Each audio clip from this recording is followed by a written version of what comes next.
Hello and welcome to my video. I'm Miss Hallgarth and I'm going to spend this time you've taken to view this video going through how to answer higher in your own word questions.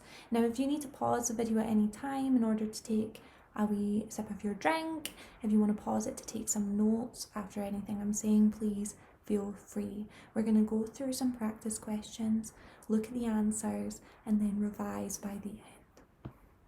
How to answer in your own word questions. There's 4 easy steps to answer in your own word questions, and luckily the question in the exam will help you and steer you in the right direction. So step 1, I'd like you to read the question carefully. Underline, highlight the relevant part of the question. After you've done that, I want you to find the relevant part of that question in the text. It'll tell you look at lines 6 to 11. You would look for lines 6 to 11, circle, highlight, indicate that you've found those lines. This will help you for when, say you're getting stressed or distracted, you know where to keep referring to throughout the answering process. Step 3, underline, highlight the words you know you will not be able to repeat. These words will be something that you need to paraphrase. This will keep yourself from making mistakes and getting rid of marks that you are working hard to earn. The final step is answer in bullet points. Try and match your points to the amount of marks offered. If it says 2 marks, I want you to attempt 2 or more bullet points. Usually we aim for 3 or 4 in this case. Adding ensuring answers where we can help us gain marks and make up for any mistakes we've done previously within the question. Here are some example questions that I would like you to have a look at, because in your own words are quite helpful. It'll always tell you, use your own words in your answer.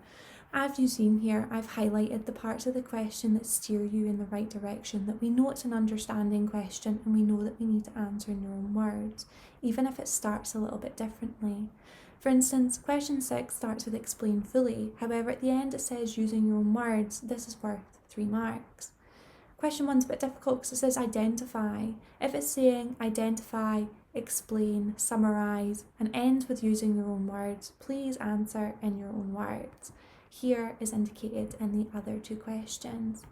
As you can see, the marks aren't very high for in your own words. There'll be lots of questions for in your own words, but there'll be 2 or 3 marks here and there. That's the largest difference for in your own words between National 5 and higher. Not as only is the vocabulary a little bit more complicated, but also you're not going to be getting 6 marks for looking at 2 paragraphs. You'll be looking at a handful of lines and you'll only get 3 or 2 marks depending. So I'm going to go on to the next top tip for you. Top tip number 1. Don't let the vocabulary within the question or the article throw you off. At higher, there's more complex vocabulary in the papers, and that is because you're working to a higher level of literacy. If you don't know the word, please do not panic. Take the word out of the question, replace it with another word. Hope that it makes sense and answer the question as confidently as you should be doing. You've worked hard to get to the exam. Don't let one word put you off. It's there to scare you. If you overcome that by replacing it with another word or coming back to it later when you're feeling more calm, this will definitely help. What we're going to do is we're going to follow the steps that we've already covered, and we're going to do 2 practice questions from past papers. If you feel like you can attempt the questions before we go over how to answer them with the previous steps I've given you, please feel free. If you need to pause and do that, please do so. I will give you time to pause. Otherwise, I'm going to go through the questions and the answers with you so we can understand further together. So practice 1. It says, read lines 1 to 3. Identify 2 ways in which the invention of the printing press was important. Use your own words in your answer. We can see here it's worth 2 marks. So we're going to follow the steps. The first thing we need to do is we need to look at the lines. It's 1 to 3, so we know we don't have a lot to play with. Only 3 lines to look for 2 marks worth.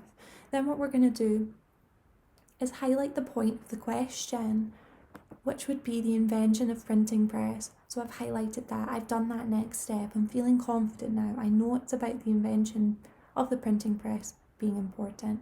Lastly, we look at how many marks it's worth. It says identify 2. I'm not going to stop at 2. If I can find a third insurance answer at higher, I'm definitely going to put it down. So what you do is you look at this article and immediately you see lines and lines and you're a little bit put off. But this is where in higher the question does help you.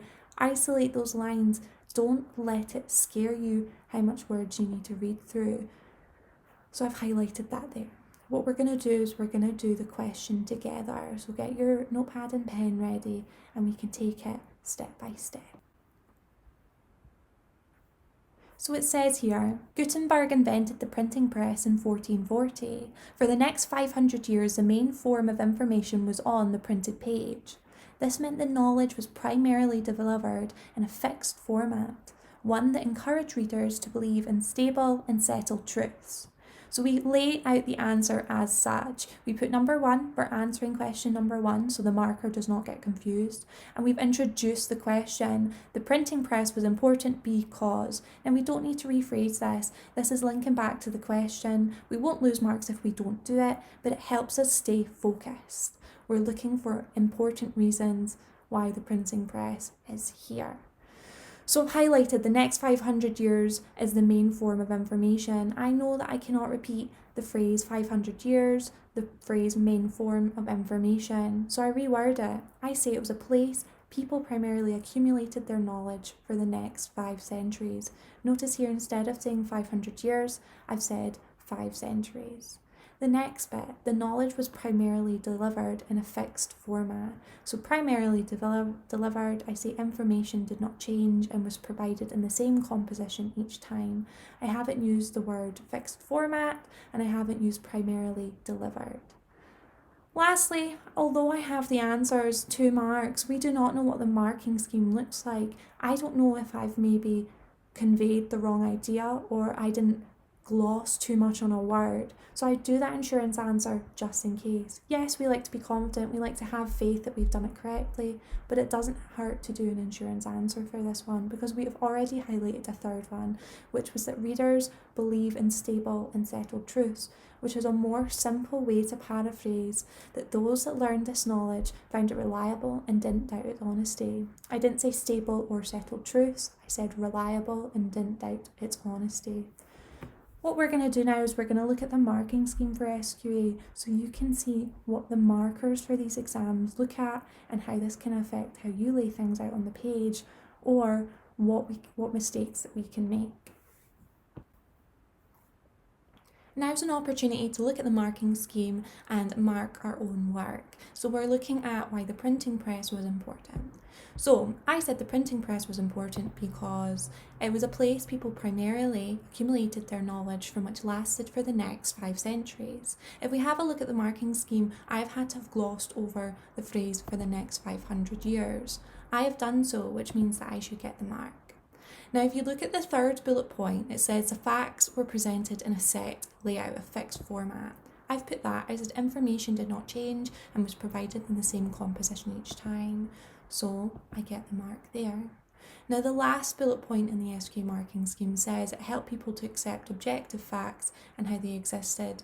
So it's a gloss on stable and settled truths. I've put that those learned this knowledge found it reliable and didn't doubt its honesty. I didn't say stable or settled truths, so I would have given myself the mark.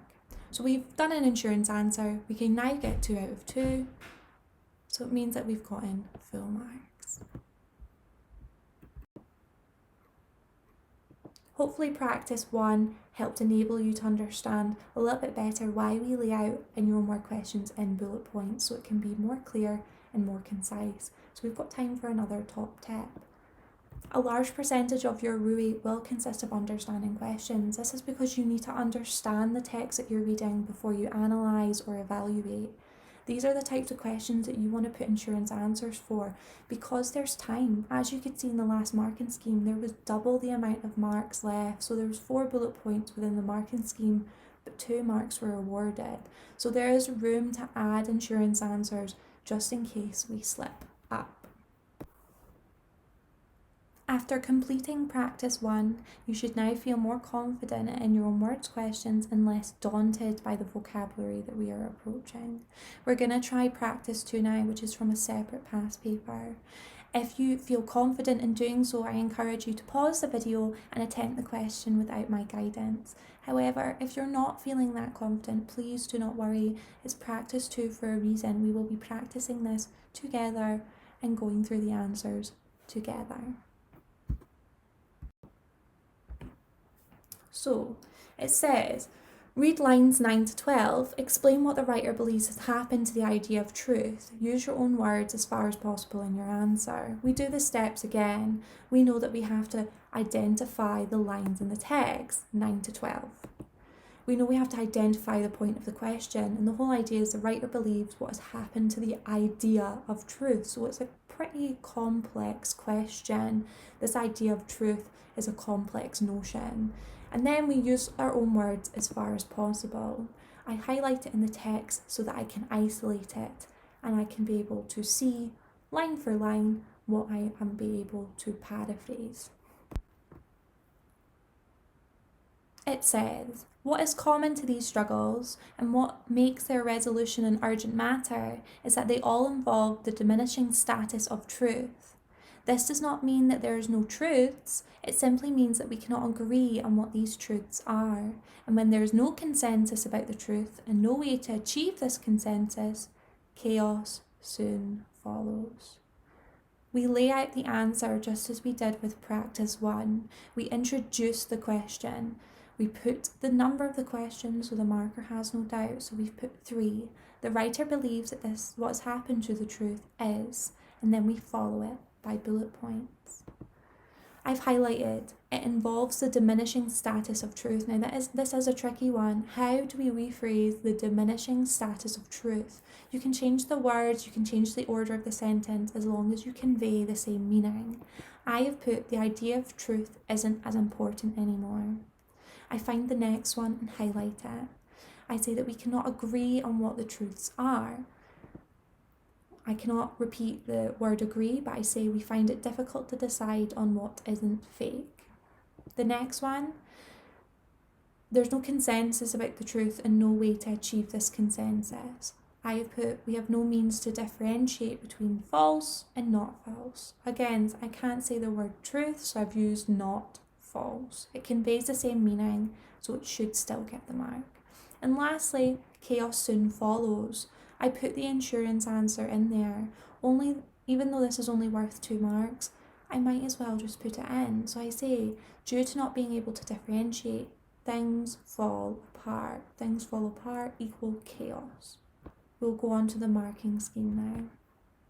As you can see, the SQA marking scheme, there's 4 options here. So we do have that insurance answer yet again. We have 2 availabilities. I did put 2 insurance answers, so hopefully we can see that I'm going to get 2 out of 2 at least. Our answer is here. The idea of truth isn't as important anymore. So we go on to the right hand side of the screen and we look at the SQA marking scheme. Again, we see in brackets the diminishing status of truth. They've said the stature of truth has been lessened.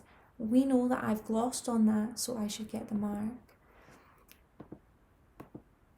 We said we find it difficult to decide on what isn't fake. This is glossed on. We cannot agree on what these truths are. So I've highlighted that and I've given myself the mark. I have 2 out of 2. Now a marker would stop there because you have full marks, but we're going to carry on so that we can see how easy it is to put those insurance answers if we do have time.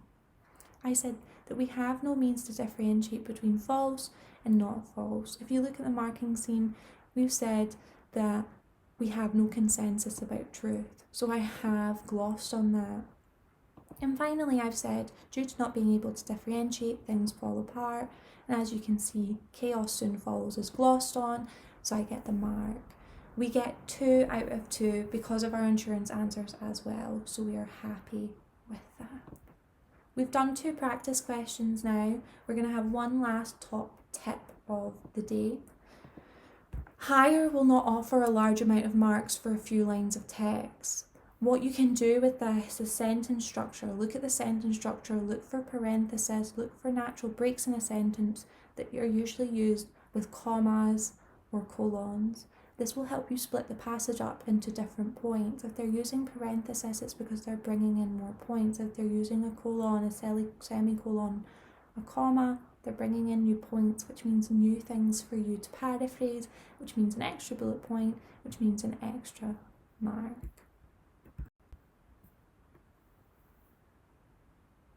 We will now go through some revision work.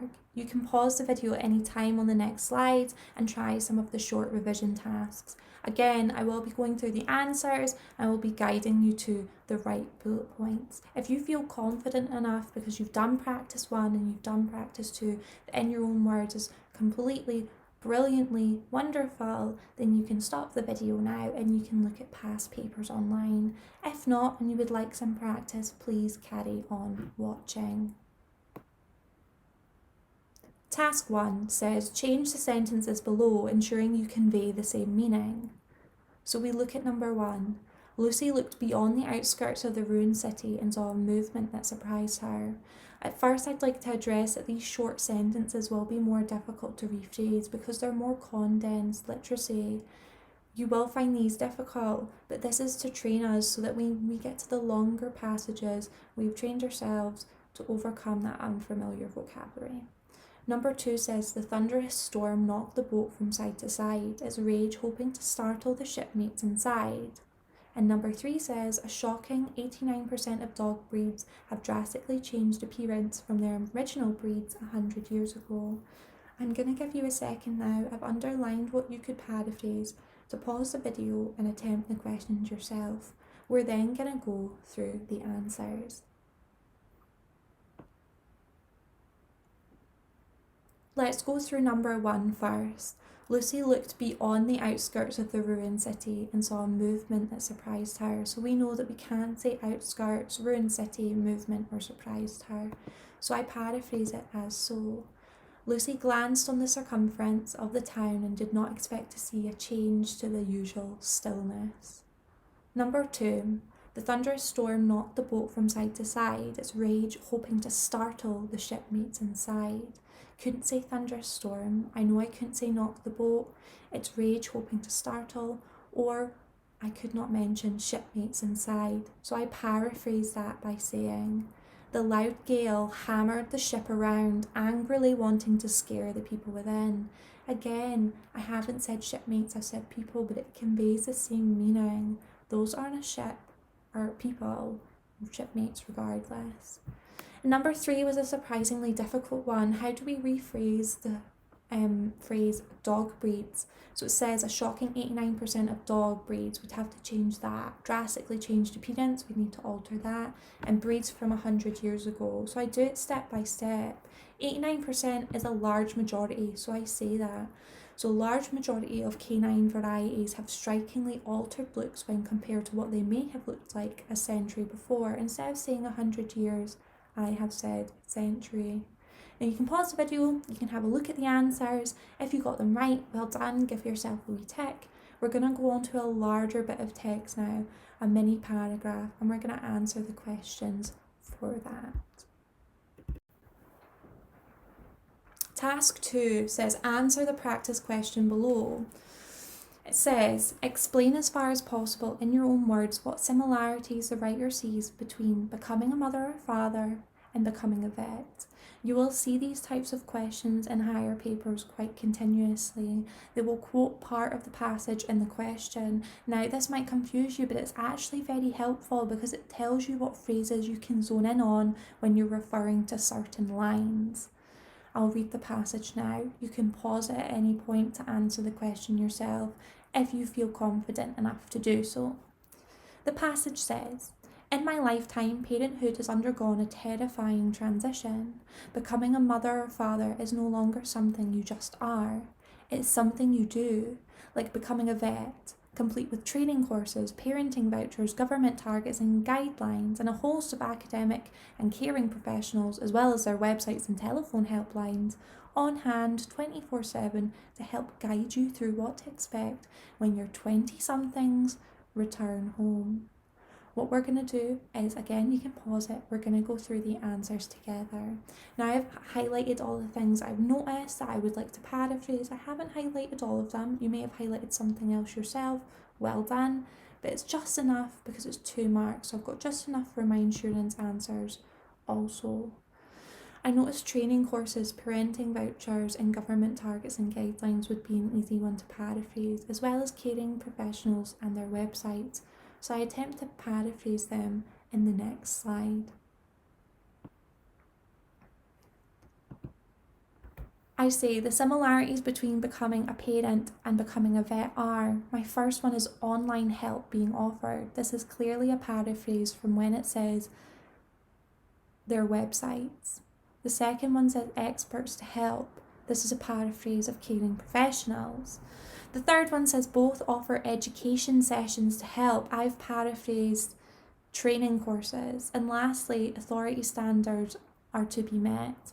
This is a paraphrase of government targets and guidelines. Again, you can pause the video, you can have a look at your own answers, tick them accordingly. You may have picked 2 other that you could identify. There were many in this paragraph, but we're going to move on to our last task. We have reached task 3, which means that you should be feeling more confident when approaching in your own word questions. We have tackled shorter sentences with task 1 and accomplished a larger piece of text with task 2. What would be beneficial for you to do now is attempt a past paper on the SQ website, in particular past paper 2019. It would be beneficial for you to focus solely on in your own words questions.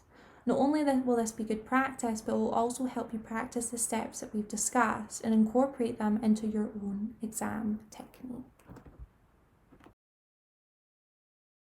Which brings us to the end of the video. Well done for working along with the revision session and trying some of the questions yourself. Hopefully this will have helped you feel more confident for in your own words questions during the RUAE paper and will have helped you prepare for your prelim or exam. Please make sure to like the video and I hope you all have a fantastic week.